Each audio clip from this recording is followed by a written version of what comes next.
तब यहोवा ने मूसा से कहा, सुन, मैं तुझे फिरौन के लिए परमेश्वर सा ठहराता हूँ और तेरा भाई हारून तेरा नबी ठहरेगा।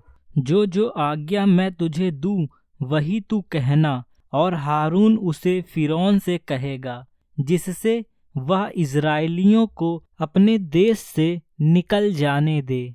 परंतु मैं फिरौन के मन को कठोर कर दूंगा और अपने बहुत से चिन्ह और चमत्कार मिस्र देश में दिखलाऊंगा, तो भी फिरौन तुम्हारी ना सुनेगा। और मैं मिस्र देश पर अपना हाथ बढ़ाकर मिस्रियों को भारी दंड देकर अपनी सेना अर्थात अपनी इज़राइली प्रजा को मिस्र देश से निकाल लूंगा।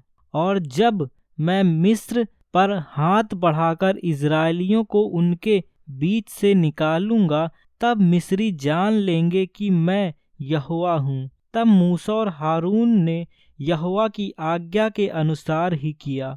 जब मूसा और हारून फिरौन से बातें करने लगे, तब मूसा 80 वर्ष का और हारून 83 वर्ष का था। फिर यहोवा ने मूसा और हारून से इस प्रकार कहा, जब फिरौन तुमसे कहे अपने प्राण का कोई चमत्कार दिखाओ, तब तू हारून से कहना, अपनी लाठी लेकर फिरौन के सामने डाल दे कि वह अजगर बन जाए। तब मूसा और हारून ने फिरौन के पास जाकर यहोवा की आज्ञा के अनुसार किया। और जब हारून ने अपनी लाठी फिरौन और उसके कर्मचारियों के सामने डाल दी, तब वह अजगर बन गई।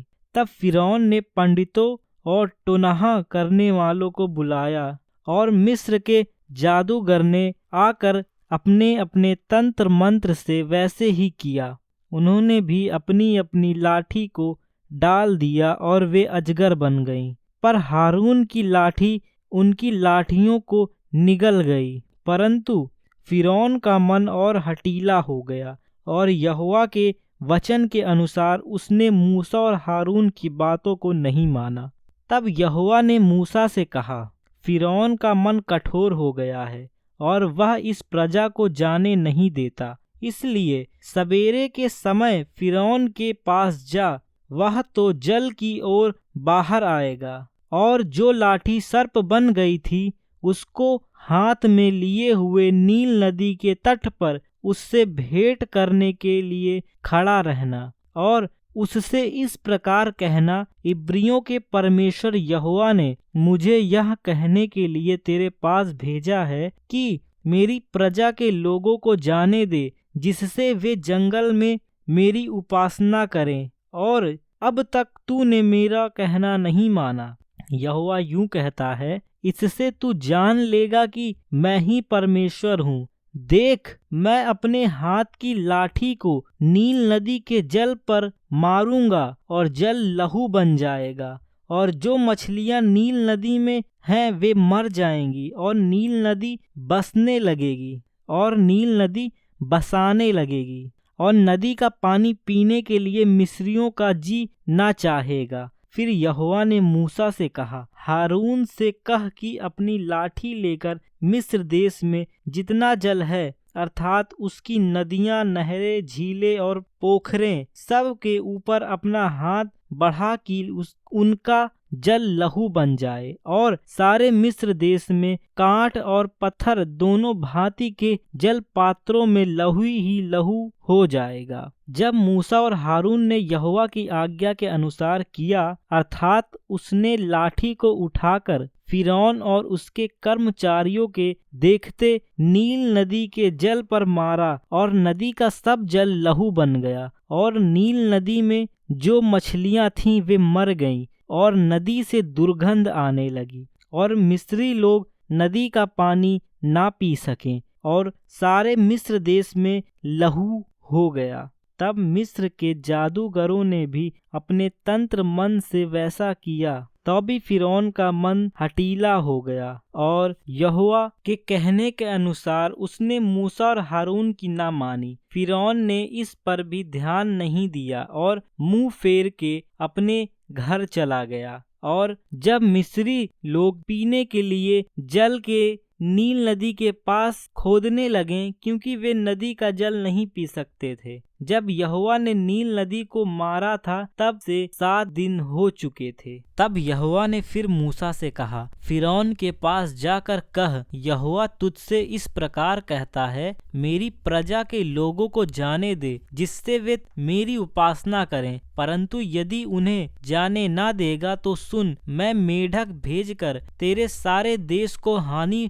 पहुंचाने वाला हूँ, और नील नदी मेढकों से भर जाएगी, और वे तेरे भवन में और तेरे बिछौने पर और तेरे कर्मचारियों के घरों में और तेरी प्रजा पर वरन तेरे तंदूरों और कठौतियों में भी चढ़ जाएंगे, और तुझ पर और तेरी प्रजा और तेरे कर्मचारियों सबों पर मेढक चढ़ जाएंगे। फिर यहोवा ने मूसा को आज्ञा दी, हारून से कह दे कि नदियां, नहरों और झीलों के ऊपर लाठी के साथ अपना हाथ बढ़ाकर मेढकों को मिस्र देश पर चढ़ा ले आए। तब हारून ने मिस्र के जलाशयों के ऊपर अपना हाथ बढ़ाया, और मेढक ने मिस्र देश पर चढ़कर उसे छा लिया, और जादूगर भी अपने तंत्र मंत्र से उसी प्रकार मिस्र देश पर मेढक चढ़ा ले आए। तब फिरौन ने मूसा और हारून को बुलवा कर कहा, यहोवा से विनती करो कि वह मेढकों को मुझसे और मेरी प्रजा से दूर करे, और मैं इजरायली लोगों को जाने दूंगा, जिससे वे यहोवा के लिए बलिदान करें। तब मूसा ने फिरौन से कहा, इतनी बात के लिए तू मुझे आदेश दे कि अब मैं तेरे और तेरे कर्मचारियों और प्रजा के निर्मित कब विनती करूं कि यहोवा तेरे पास से और तेरे घरानों में से मेढकों को दूर करे, और वे केवल नदी में पाए जाएं। उसने कहा, कल। उसने कहा, तेरे वचन के अनुसार होगा, जिससे तुझे यह ज्ञात हो जाए कि हमारे परमेश्वर यहोवा के तुल्य कोई दूसरा नहीं। और मेढक तेरे पास से और तेरे घरों में से और तेरे कर्मचारियों और प्रजा के पास से दूर होकर केवल नदी में रहेंगे। तब मूसा और हारून फिरौन के पास से निकल गए, और मूसा ने उन मेढकों के विषय यहोवा की दुहाई दी जो उसने फिरौन पर भेजे थे, और यहोवा ने मूसा के कहने के अनुसार किया, और मेढक घरों, आंगनों और खेतों में मर गए, और लोगों ने इकट्ठा करके उनके ढेर लगा दिए, और सारा देश दुर्गंध से भर गया। परंतु जब फिरौन ने देखा कि अब आराम मिला है, तब यहोवा के कहने के अनुसार उसने फिर अपने मन को कठोर किया और उनकी ना सुनी। फिर यहोवा ने मूसा से कहा, हारून को आज्ञा दे कि तू अपनी लाठी बढ़ाकर भूमि की धूल पर मारे, जिससे वह मिस्र देश में कुटकियां बन जाएं। और उन्होंने वैसा ही किया, अर्थात हारून ने लाठी को ले हाथ बढ़ाकर भूमि की धूल पर मारा। तब मनुष्य और पशु दोनों कुटकियां हो गईं, वरन सारे मिस्र देश में भूमि की धूल कुटकियां बन गईं। तब जादूगरों ने चाहा कि अपने तंत्र मंत्र के बल से हम भी कुटकियां ले आएं, परंतु यह उनसे ना हो सका। इस प्रकार मनुष्यों और पशुओं दोनों पर कुटकियां बनी रही। परंतु जादूगरों ने फिरौन से कहा, यह तो परमेश्वर के हाथ का काम है। तो भी यहोवा के कहने के अनुसार फिरौन का मन कठोर होता गया, और उसने मूसा और हारून की बातें ना मानी। फिर यहोवा ने मूसा से कहा, सवेरे उठकर फिरौन के सामने खड़ा होना, वह तो जल की ओर आएगा, और उससे कहना, यहोवा तुझसे यह कहता है, मेरी प्रजा के लोगों को जाने दे कि वे मेरी उपासना करें। यदि तू मेरी प्रजा को ना जाने देगा तो सुन, मैं तुझ पर और तेरे कर्मचारियों और तेरी प्रजा पर और तेरे घरों में झुंड के झुंड डंस भेजूंगा, और मिस्रियों के घर और उनके रहने की भूमि भी डंसों से भर जाएगी। उस दिन मैं गोशेन देश को, जिससे मेरी प्रजा रहती है, अलग करूंगा, और उसमें डांसों के झुंड ना होंगे, जिससे तू जान ले कि पृथ्वी के बीच मैं ही यहोवा हूँ, और मैं अपनी प्रजा और तेरी प्रजा में अंतर ठहराऊंगा। यह चिन्ह कल होगा। और यहोवा ने वैसा ही किया, और फिरौन के भवन और उसके कर्मचारियों के घरों में और सारे मिस्र देश में डांसों के झुंड भर गए। और डांसों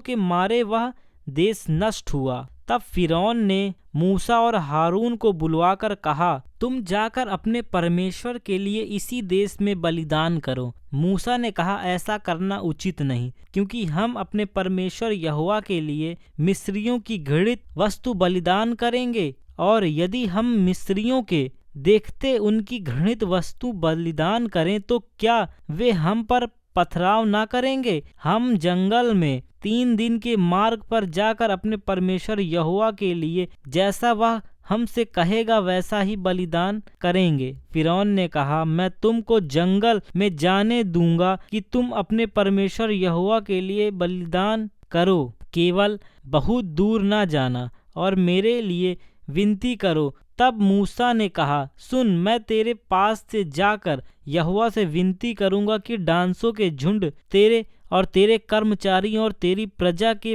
पास से कल ही दूर हों, पर फिरौन आगे को कपट करके हमें यहोवा के लिए बलिदान करने को जाने देने के लिए मना ना करे। अतः मूसा ने फिरौन के पास से बाहर जाकर यहोवा से विनती की, और यहोवा ने मूसा के कहे के अनुसार डांसों के झुंडों को फिरौन और उसके कर्मचारियों और उसकी प्रजा से दूर किया, यहाँ तक कि एक भी न रहा। तब फिरौन ने इस बार भी अपने मन को कठोर किया और उन लोगों को जाने ना दिया।